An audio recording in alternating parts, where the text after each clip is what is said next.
আমাদের ভিডিও টিউটোরিয়ালে জয়েন করার জন্য। আজকে আমরা দেখব কিভাবে এমআই হসপিটাল ওয়েস সফটওয়্যারে মাধ্যমে আমরা হসপিটাল বিল করতে পারি। আগে আমাদের বুঝতে হবে হসপিটাল বিলটা আমরা কখন করি।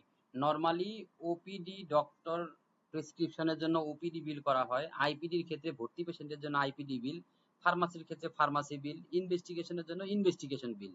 কিন্তু হসপিটাল বিলটা এই বিলগুলো বাদে যে কোনো পারপাজে, যেমন দেখা গেল ইমার্জেন্সি কোনো সার্ভিসের ক্ষেত্রে যে বিলটা করতে হয় ওইটা আমরা হসপিটাল বিল দিয়ে করতে হয়, অথবা আই পেশেন্ট বা ডেন্টাল পেশেন্টের জন্য কোনো একটা ক্যাম্পেইনের পেশেন্টের জন্য ক্যাম্পেইন করা হচ্ছে, ওই ক্ষেত্রে হসপিটাল বিল দিয়ে আমরা বিল তৈরি করতে পারি।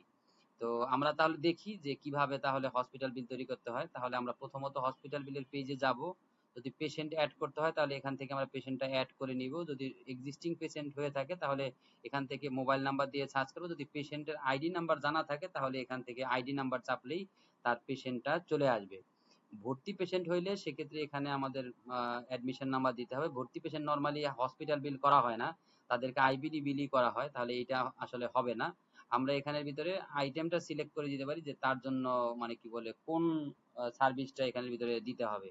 তাহলে ইমার্জেন্সি কোনো ড্রেসিং বা কোনো প্রসিডিউর টাইপের কোনো কিছু যদি থেকে থাকে তাহলে মেইনলি ওই ধরনের সার্ভিসগুলোর ক্ষেত্রে আমরা এইটা দিয়ে থাকি। যেমন ওই রকম একটা সার্ভিস যদি থাকে, সার্ভিসটাকে আমরা অ্যাড করলাম। আর অ্যাড করার পরে এখানের ভিতরে যেমন পেইড অ্যামাউন্ট আসছে, পেইড অ্যামাউন্ট ৮০ টাকা, তাহলে ৮০ টাকা দিয়ে দিলাম এবং এখানে সেভ অ্যান্ড প্রিন্ট দিয়ে দিলাম। তাহলে যেটা হলো আমাদের একটা হসপিটাল বিল তৈরি হয়ে গেল।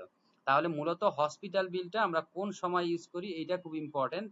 যে ক্ষেত্রে আমরা এটা আবার রিপিট করছি, ওপিডি বিল হয় না, ইনভেস্টিগেশন বিলও দরকার হয় না, বা হচ্ছে আইপিডি বিলও দরকার হয় না, ফার্মাসি বিলও দরকার হয় না, এই সকল ক্ষেত্রে আমরা মূলত হসপিটাল বিলটা করে থাকি।